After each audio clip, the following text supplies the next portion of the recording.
Hi guys, andito naman ako. Punta tayo dun sa tips. Paano manalo ng casino.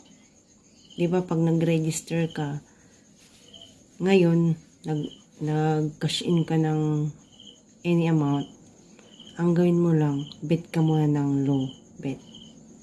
Tapos pag nagbibigay na siya, taasan mo konti. Tapos, kapag okay na siya, pag nanalo ka ng mas mataas pa yung pinuhunan mo. Kunwari, nagpuhunan ka ng 5,000. Pag nanalo ka ng 5,000 o 10 or 15, withdraw mo na. Wag mo nang hayaang matatalo ka kasi dun ka matatalo pag hindi ka mag-withdraw. Kailangan yung half. Pag manalo, withdraw na. Yun ang tips number 1 natin. Next, tips number 2, next video na lang ha.